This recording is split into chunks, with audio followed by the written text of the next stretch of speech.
After almost 2 years of military preparation, almost 4 million men on standby, 19 army groups awaiting their commands, and enough military equipment to rebuild Rome in hours, the German Wehrmacht was finally ready to march east. And so it was that on June 22nd of 1941, a three-pronged attack by 3.9 million men, 3,000 tanks, 3,000 armored fighting vehicles, 4,000 aircraft, 14,000 artillery pieces, 600,000 horses, and 600,000 vehicles began. Operation Barbarossa set a new record for the largest military operation, only beat by the D-Day landings. The invasion brought the Wehrmacht and Waffen-SS further east, only miles away from the city of Moscow, where even Soviet Premier Joseph Stalin didn't expect the city to stand for much longer, fleeing further east to avoid capture. But after straining their logistical lines far enough, and the Soviet army able to recuperate their losses from the initial phases of Operation Barbarossa, the German military was halted and forced to dig in for the year of 1943 and begin Operation Citadel, their last-ditch effort to keep their knife deep within the Soviet Union.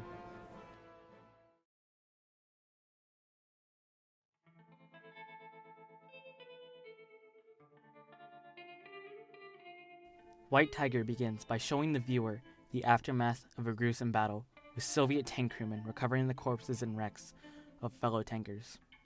All seems as fine as war gets, until they have trouble trying to drag a tank wreck out.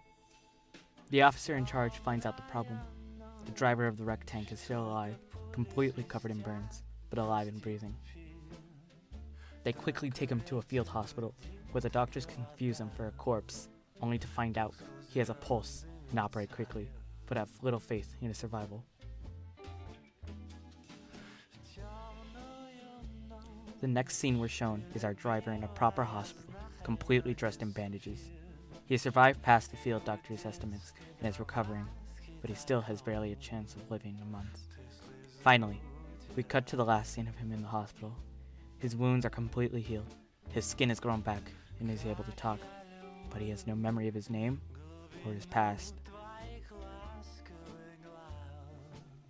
Our driver is put in front of a small committee of hospital staff and officers, where they discuss how miraculous it is for him to be walking, breathing, and even just living. The doctors urge the officers to keep him at the hospital, as he has a gift, but the officers can't allow this. Orders from Moscow say that any tank crewman released from the hospital is to be assigned to a tank division immediately. The matter is settled, and he is sent to the field.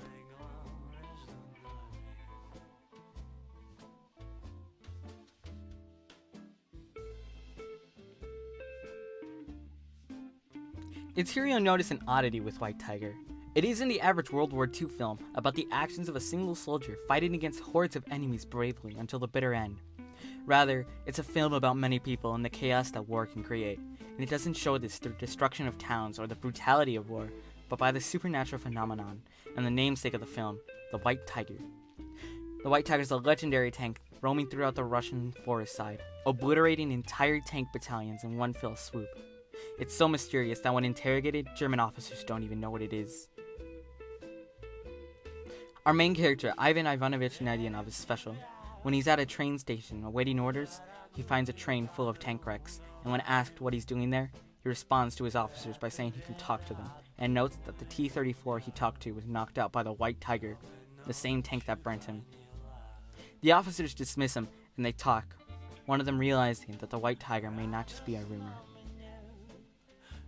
The White Tiger is a legitimate threat to the Soviet tank force, destroying them within minutes before they even reach the field, and so Soviet High Command forms a plan to take it down once and for all, creating a prototype T-34-85 tank with thicker armor and a stronger engine, and enlists 3 people to crew it. Berdyev, a loader immune to the toxic gases of the cannon, Kryuk, a dead-eye shot able to hit a target thousands of meters away in one shot, and finally, Nadyanov, an expert driver and commander, with a supernatural ability to be able to sense where the White Tiger is at any time. The crew is formed with Major Alexei and Captain Sharipov put in charge of the 3. Like last time, I'll leave you here with a spoiler warning and go into the technical details of White Tiger. Watch the movie. Really, it's really good.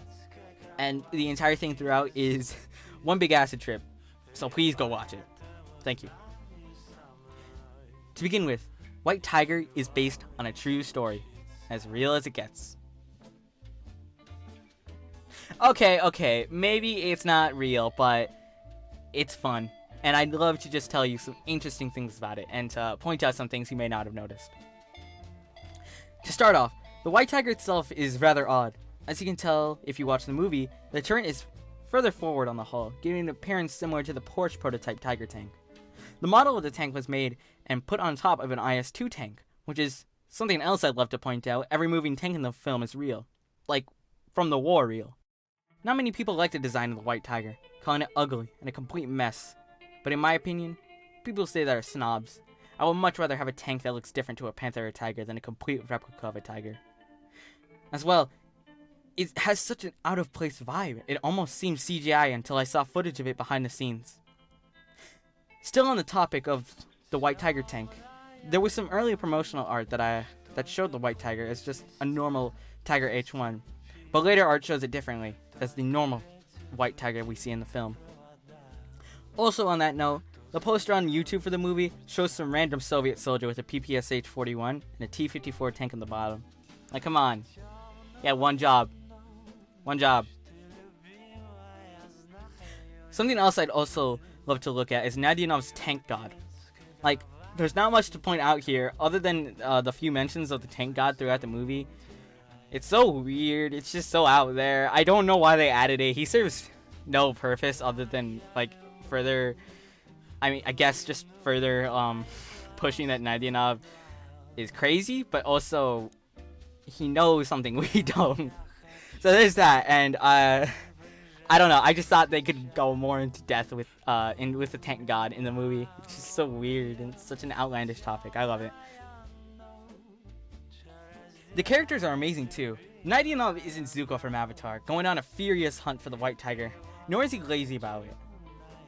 He's this right mix of wanting to hunt it down with a calm vibe around him.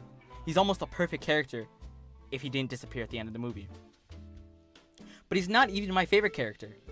My two favorite characters are probably Kryuk and Berdyaev. They're just two dudes. And although they only have a few memorable scenes with them, they stick with you. Such as the scene with them sharing some rations with Alexei, and they talk like they've known each other for years. It's natural and it shows the human side of the supernatural hunt. The other scene I want to point out with them is the one right after their first encounter with the White Tiger. They're lazing around, with Kryuk having brought a woman into the tank, simp, and Berdyaev having brought, supposedly, poisoned schnapps from an old house. I mean, they're probably not poisonous. Sharipov drank them. To tackle the more serious side of the movie, I want to focus on the final fight with the White Tiger. The crew has managed to get out of a vicious battle with the White Tiger, with it having destroyed a tank battalion beforehand, and they chase it down through a forest and into an abandoned village. All is quiet until Nadyanov orders the cannon to fire on a small wooden hut. Kryuk fires and it starts a fire inside. Berdyaev blows the cannon and a Panzer IV comes out of the flames, firing a shot that lands on a house behind the T-34. And the T-34 immediately takes another shot, hitting the ammo rack of the Panzer IV, the turret coming right off. Kryuk celebrates this victory, but Nadyanov is silent, saying, "This wasn't ours." The camera pans up outside of the tank, and we see the White Tiger ahead in the distance. The fight is amazing. I can't do it justice here, and I really just have to show you the clip of the fighting.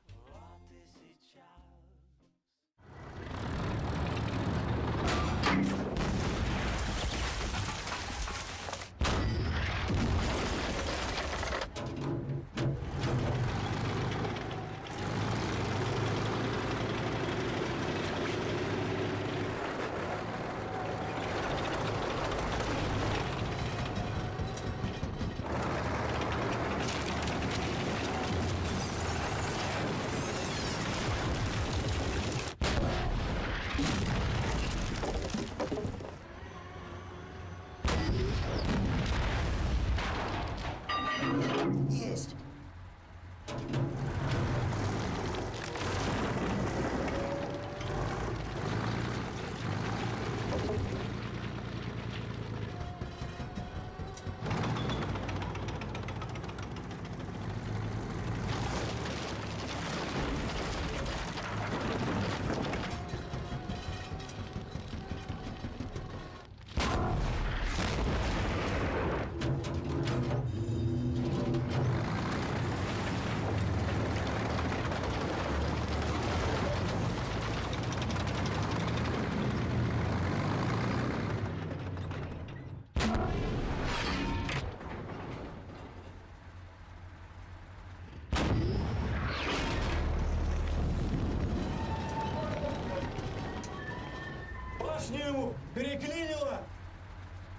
愛憶力。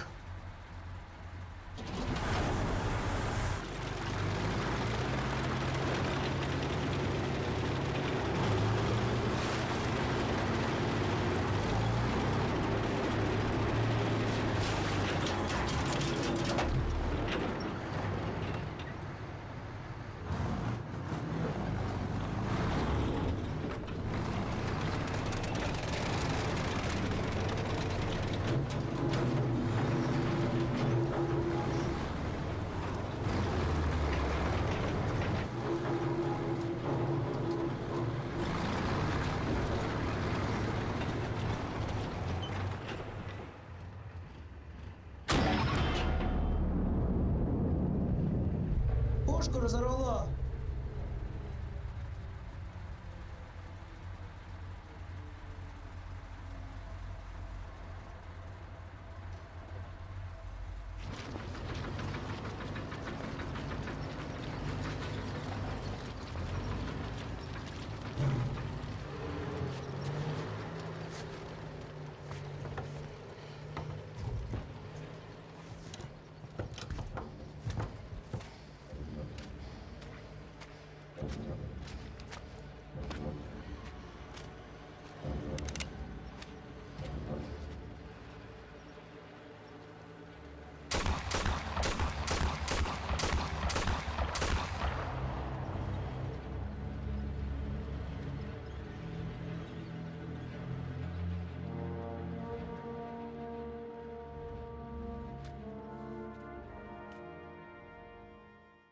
It's at this point in the video where I think it's kind of getting long. I have spent 3 days on this script, and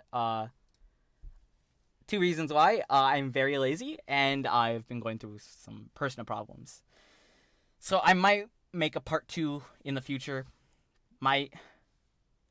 But I will probably make a part 2 in the future. This isn't complete, but it's getting long enough. And just like Pyrocynical, I'm going to make a part 2, but never upload it. But I love to wrap this video off by saying thank you for watching.